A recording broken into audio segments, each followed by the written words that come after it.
सदा चाहिँ विद्यार्थी भाइ बहिनीहरूलाई वेलकम छ।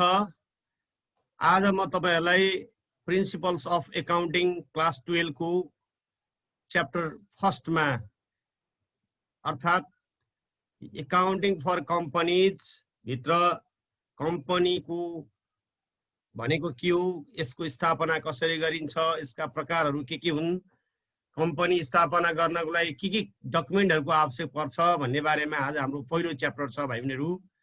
भाइ बहिनीहरुलाई यो च्याप्टरबाट एउटा क्वेशन आउँछ, ध्यान दिएर स्टडी गर्नु होला, राम्रोसँग स्टडी गर्नु होला। मलाई लाग्छ विद्यार्थी भाइ बहिनीले जो विद्यार्थी भाइ बहिनीले 11 क्लासमा बिजनेस स्टडीज पढ्नु भएको छ उहाँहरुलाई यो धेरै गाह्रो हुँदैन, इजी लाग्छ।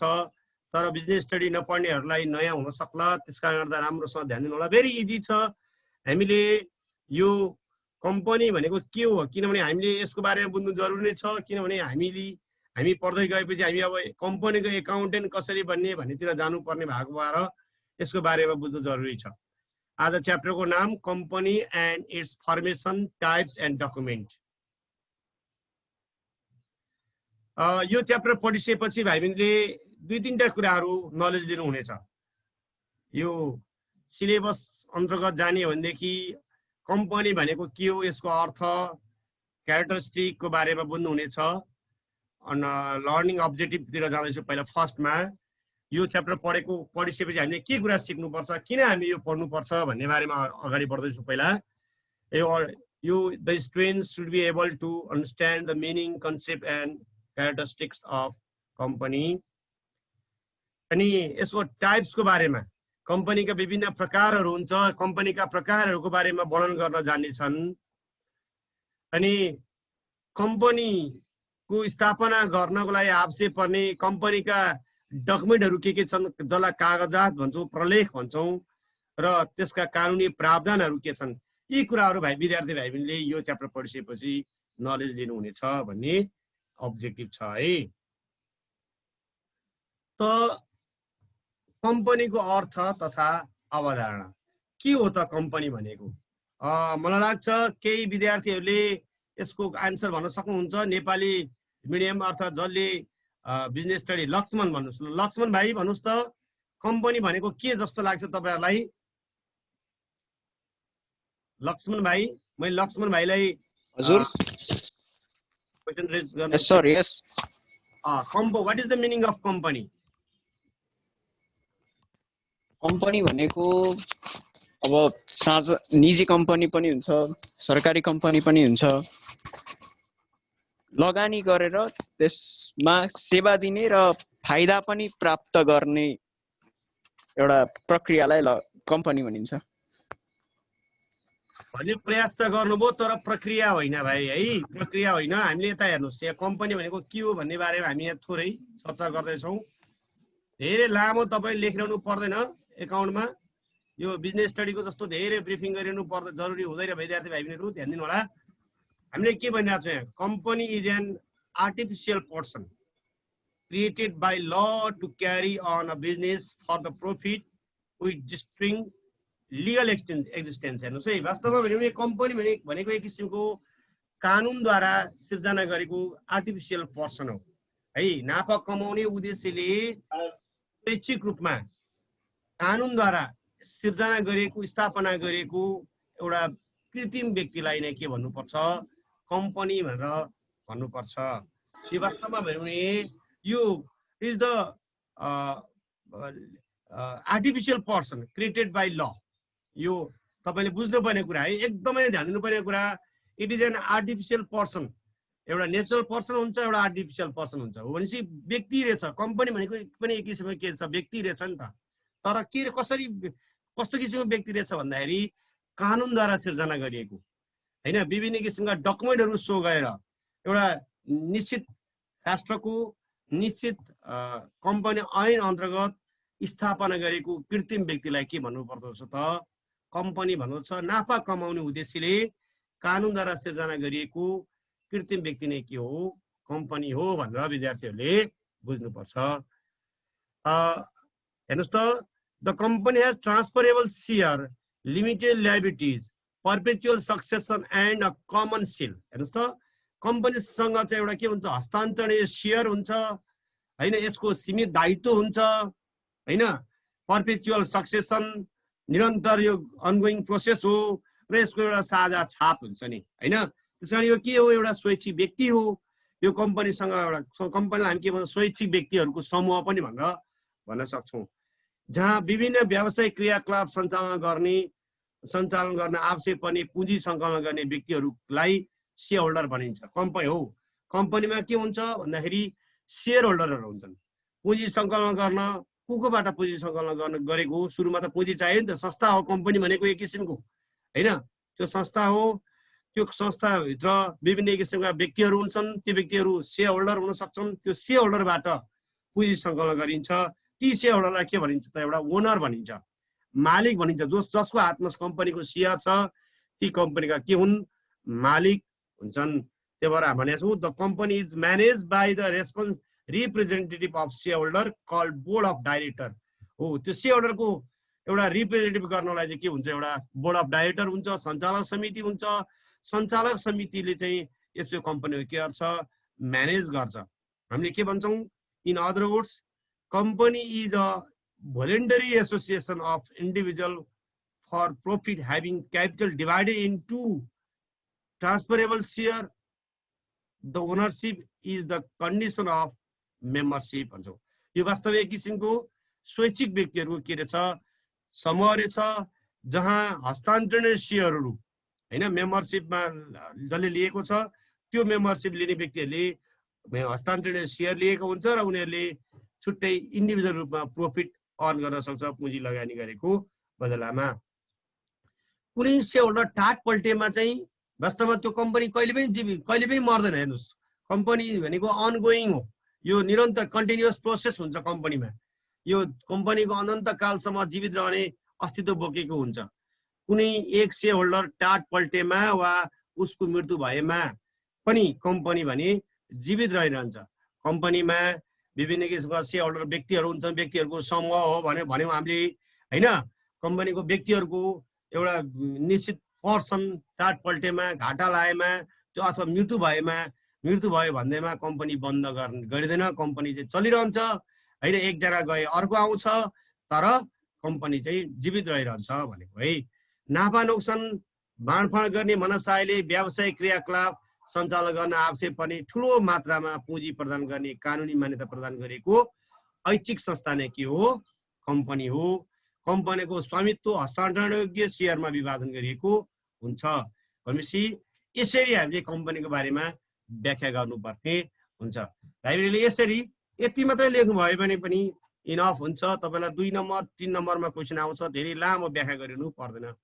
अर्थात् तपाईले अझ डिटेलमा बुझ्न चाहनुहुन्छ भनेदेखि तपाईले हामीले कम्पनीको बारेमा अकर्डिङ टु द जेम्स स्टेफेन्सका अनुसार के भन्न सक्छौँ भने व्यवसाय सञ्चालन गर्न आवश्यक पुँजी लगानी गर्ने व्यक्तिहरूको समूह नै कम्पनी हो, जो व्यवसायबाट आर्जित नाफा नोक्सान बाँडफाँड गर्न तयार हुन्छन्। अर्थात् a company is an association of many persons. It is an association of many persons who contributes money or money's worth to common stock and employ it in some trade or business and who share the profit and losses arising therefrom. हो, वास्तवमा पुँजी लगानी गर्ने समूह जो चाहिँ नाफा नोक्सानमा बाँडफाँड गर्न तयार हुन्छन्। नाफा भयो भने नाफा लिउँला, नोक्सान भयो भने म नोक्सान सहौँला भनेर उनीहरू रेडी हुन्छन्। नाफा नोक्सानमा सहभागी हुने व्यक्तिहरूको पुँजी लगानी गर्ने व्यक्तिहरूको समूह ऐच्छिक समूह अर्थात् कानुनद्वारा निर्माण गरिएको कृत्रिम व्यक्तिलाई के भन्नुपर्छ, कम्पनी भन्नुपर्छ।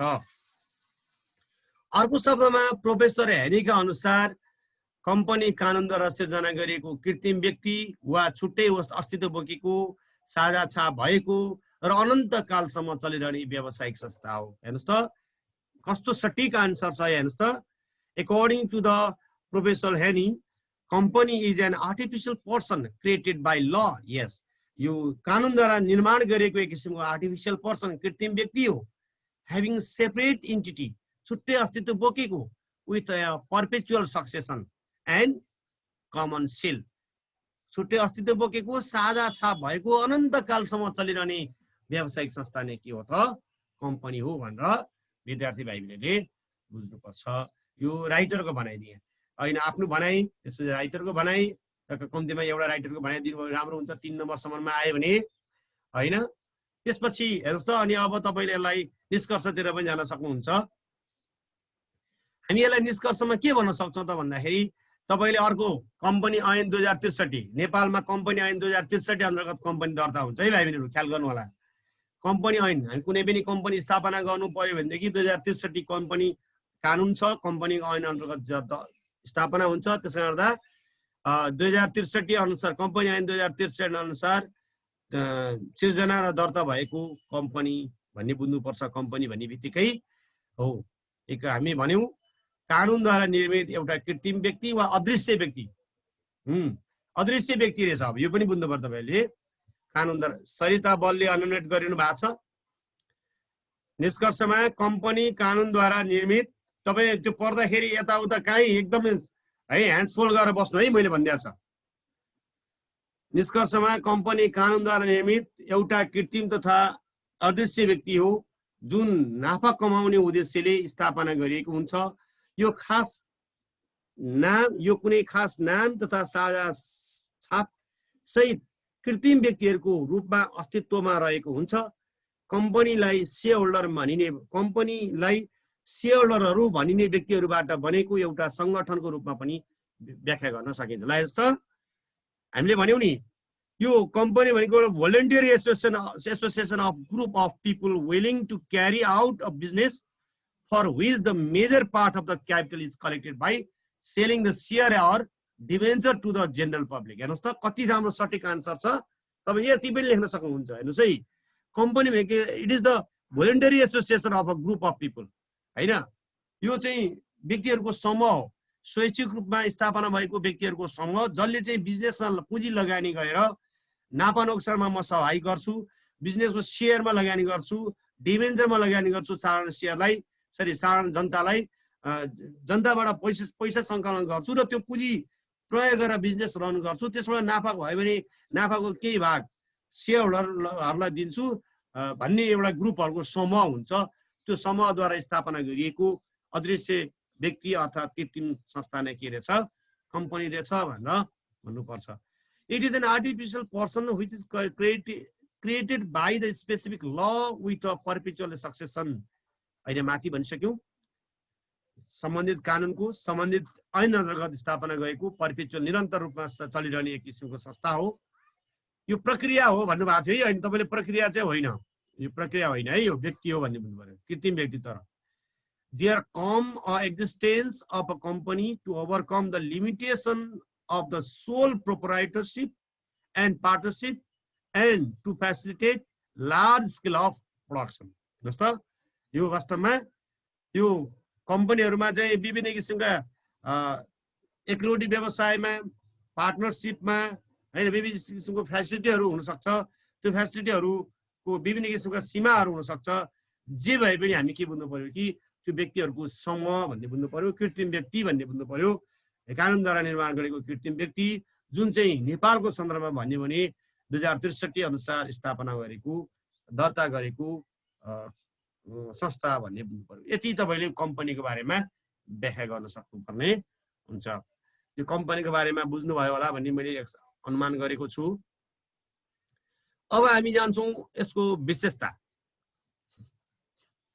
हेर्नुहोस् त, characteristic of a company, characteristic of company also called features of company. विशेषता के छ? तपाईँले व्यापक पढाउनु भएको छ विशेषताको बारेमा। तपाईँलाई परीक्षामा कम्पनी भनेको के हो यसका 2वटा विशेषता लेख्नुहोस्, कम्पनी भनेको के हो यसका 3वटा विशेषता लेख्नुहोस्, अर्थात् कुनै पनि कम्पनीका 3वटा कम्तीमा 3वटा विशेषता लेख्नुहोस् भनेर यसरी तपाईँलाई आउँछ।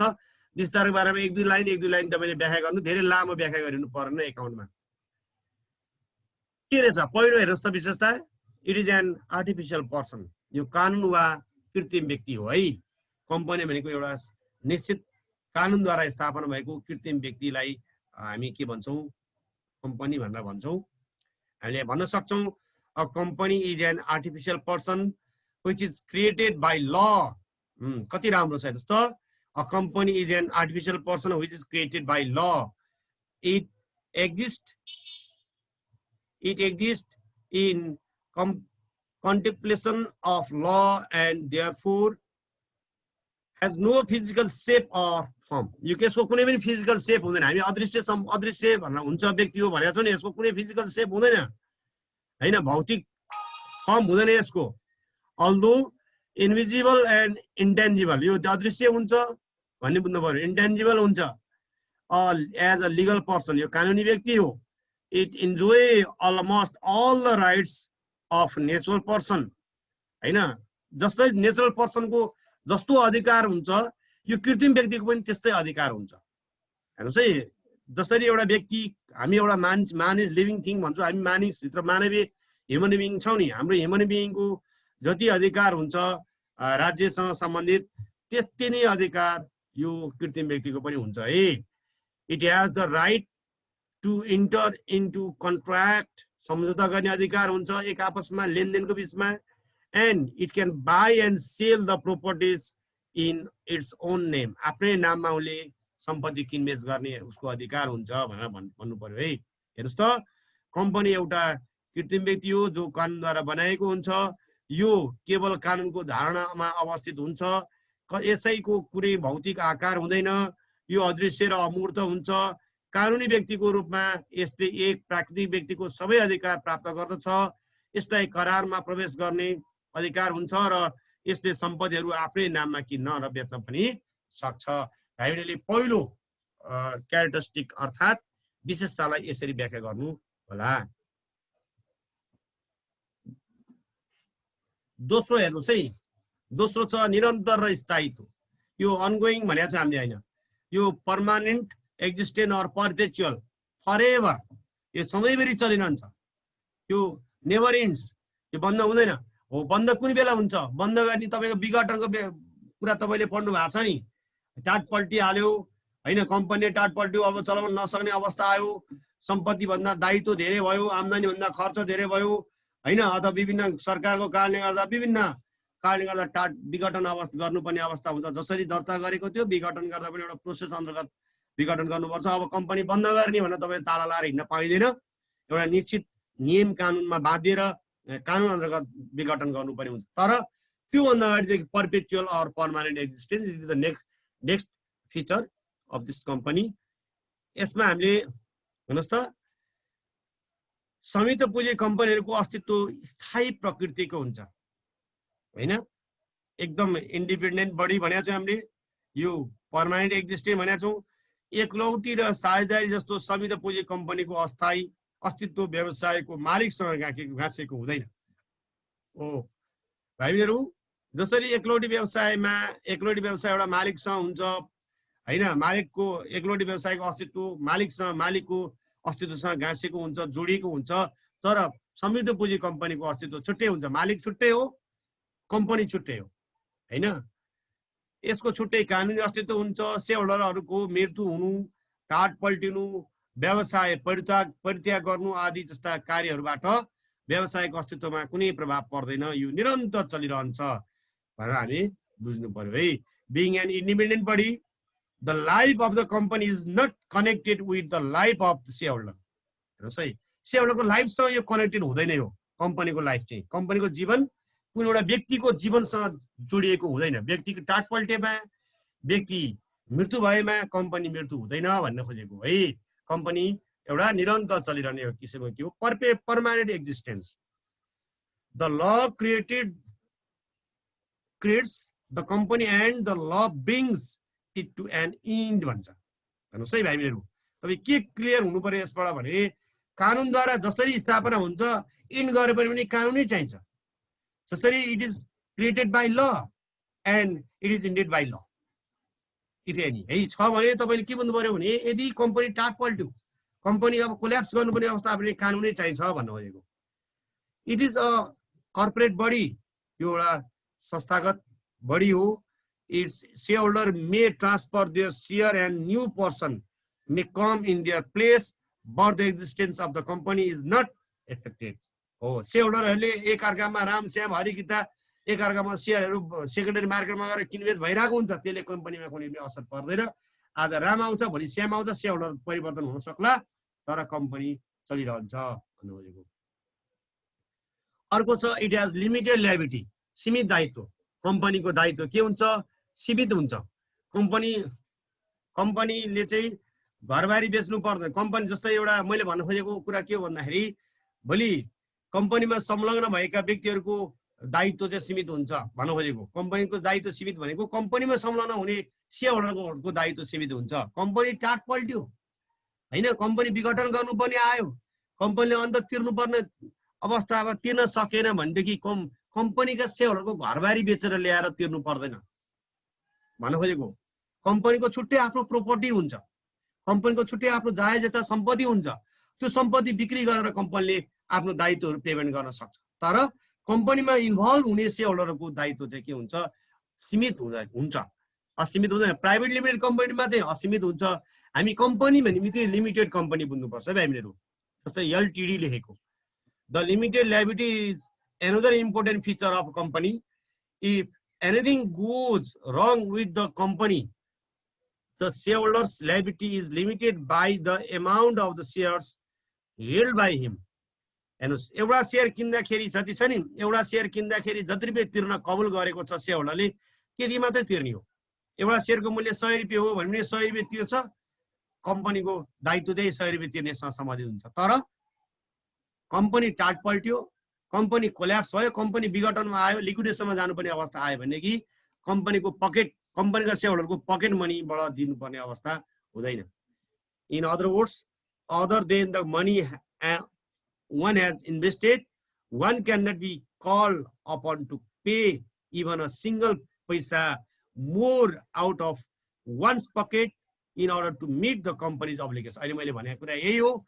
एउटा शेयर किन्नको लागि जति चाहिँ उसले कबुल गरेको छ, एउटा शेयरको मूल्य कति हो, कतिवटा शेयर किन्न खोजेको, एउटा शेयर किन्नको मूल्य 100 रुपैयाँ छ, उसले 10 वटा शेयर किन्नको खोजेको छ भने कम्पनीमा उसले सेयरहोल्डरले तिर्ने जम्मा 1000 रुपैयाँ हो। त्योभन्दा बढी तिर्नु पर्दैन। म्याक्सिमम 1000 रुपैयाँ हुन्छ, त्योभन्दा बढी तिर्नु पर्दैन। कम्पनी टाट पल्ट्यो भने पनि त्योभन्दा बढी दायित्व उसको कम्पनीको सेयरहोल्डरको हुँदैन। र अर्को कमन सिल, कम्पनीको साझा छाप हुन्छ। जसरी एउटा व्यक्तिको सिग्नेचर हुन्छ नि हैन, व्यक्तिले कुनै एउटा व्यक्तिले सिग्नेचर गरिसकेपछि चाहिँ त्यो कानुनी मान्यता प्राप्त गर्छ कुनै डकुमेन्टमा भने यसको पनि एउटा कमन सिल हुन्छ। यसको कम्पनी लेटर प्याड हुन्छ, एउटा कुनै डकुमेन्टमा छाप हालिसकेपछि कम्पनीको आफ्नै मान्यता हुन्छ। हेर्नुहोस् त, as the company has no physical form, यो physical form चाहिँ होइन भनेको छ हामीले, it is intangible form, it cannot sign any contract in its name, therefore originally all document and contract papers require the affixing of the seal. हेर्नुस् त, सबै डकुमेन्टमा उसले छाप हानिसकेपछि तपाईँ स्ट्याम्प देख्नु भएको सुन्नुभयो होला, छाप हानिसकेपछि त्यसले के गर्छ? मान्यता प्राप्त गर्छ। most of the transactions are signed by the directors who act as agent of the company. हैन, कम्पनीको एजेन्टको रूपमा डाइरेक्टर्सहरू हुन्छ, उनीहरूले सिग्नेचर गर्छ हरेक ट्रान्ज्याक्सनहरुमा, कारोबारहरुमा। it uses a common seal for its official signature. हो, अब यसको कार्यकारी हस्ताक्षर भनेको के रहेछ त? कम्पनीको हस्ताक्षर भनेको छाप हो। यो कुरा बुझ्नु पर्यो है। कम्पनीको हस्ताक्षर भनेको के रहेछ? छाप रहेछ। छाप भनेपछि यो पक्का हुन्छ भन्ने कुरा बुझ्नु पर्यो। therefore any document without common seal of the company is not taken into consideration and the company is not liable for the same. हो, कुनै पनि डकुमेन्टमा कम्पनीको छाप हानेको छैन भने त्यो भ्यालिडिटी हुँदैन। तपाईले कुनै पनि जहाँ पनि जानुस्, कम्पनी मात्र होइन कुनै पनि संस्थामा जानुस्, संस्थाको कागज लिँदै हुन्छ, सर्टिफिकेट लिँदै हुन्छ, छाप चाहिँ एकदम इम्पोर्टेन्ट रहेछ भन्ने बुझ्नु पर्यो। छाप हानेको छैन भने त्यसको कुनै मान्यता हुँदैन भन्नु खोजेको। त्यसकारण त कम्पनी एउटा कृत्रिम व्यक्ति भएकोले प्राकृतिक व्यक्तिले जस्तै आफैले काम गर्न र हस्ताक्षर गर्न सक्दैन। यसले आफ्ना अधिकृतहरू मार्फत आफ्ना काम गर्दछ। यसरी काम गर्दा कम्पनीले आफ्नो कामको आधिकारिकताको लागि छाप प्रयोग गर्दछ। कम्पनी सम्बन्धी प्रत्येक कागजातमा यही छाप लगाई कार्य सम्पादन गरिन्छ भन्ने कुरा बुझ्नु पर्यो। र अर्को तपाईले शेयरको हस्तान्तरण, ट्रान्सफरेबिलिटी अफ शेयर। हेर्नुस् है भाइहरु, शेयर एउटा एक व्यक्तिबाट कम्पनीको सेयरहरू पुँजी बजारमा गएर सेकेन्डरी मार्केटमा गएर किनबेच गर्न सकिन्छ, एउटाको सेयर अर्कोमा ट्रान्सफर गर्न सकिन्छ, हस्तान्तरण गर्न सकिन्छ। आज रामसँग छ भने त्यही सेयर भोलि रामले श्यामलाई बेच्न सक्छ, तर कम्पनीको सेयर बजारमा गएर सेयरको किनबेच चाहिँ हुन्छ, तर कम्पनीको चाहिँ जीवित रहन्छ भन्नु खोजेको। यो transferability of share is also features. And last, समय समयमा लेखा परीक्षण हुन्छ, पेरियोडिक अडिट हुन्छ। यसको कम्पनीको सञ्चालन समिति तथा सेयर होल्डरबाट लेखा परीक्षक नियुक्ति गरी अडिटरहरू चाहिँ एपोइन्टमेन्ट गरेर कम्पनीले राखेको लेखाहरू हिसाब किताब ठिक छ कि छैन, कानुन बमोजिम राखेको छ कि छैन भन्ने कुरा टाइममा विशेष गरी वर्षमा चेक गर्नुपर्ने हुन्छ। त्यही भएर हामी यसलाई के भन्यौँ, it is the compulsory for each company to get its account to be audited भन्यौँ। A joint stock company has to publish its financial statement at the end of every fiscal. हरेक आर्थिक वर्षको अन्तिममा चाहिँ सार्वजनिक कम्पनीले पब्लिकलाई, जनतालाई चाहिँ आफ्नो अडिट गरेको डकुमेन्टहरू, फाइनेन्सियल स्टेटमेन्टहरू प्रकाशन गर्नुपर्छ, जानकारी गराउनु पर्ने हुन्छ। यो भाइले मैले 6वटा फिचरहरूको बारेमा जानकारी गराएँ। यो 6वटा फिचरहरूको बारेमा राम्रोसँग ध्यान दिनुहोस्। तपाईँले 3टा 4टा भन्दा बढी लेख्नु पर्दैन, एक्जामिनेसन भ्यू पोइन्टबाट भन्यो भने, तर अहिले चाहिँ तपाईँले पढ्न त सबै पढ्यो। यसरी भाइले कम्पनीको विशेषता र कम्पनीको अर्थको बारेमा बुझ्नुभयो। र तपाईँलाई एसाइनमेन्ट, आजको लागि तपाईँलाई म एसाइनमेन्ट दिँदैछु। आजको होम एसाइनमेन्ट, सेल्फ एसाइनमेन्ट भनेको यही हो। What do you mean by company, company भन्नाले तपाईँ के बुझ्नुहुन्छ, and state the characteristic of a company, कम्पनीका विशेषता, एउटा कम्पनीको विशेषताहरू उल्लेख गर्नुहोस् भनेर तपाईँलाई मैले एसाइनमेन्ट पनि दिए। त भाइबीहरू केही सोध्नु छ भने यसमा सोध्नु होला। हामीले यति नै हो आजको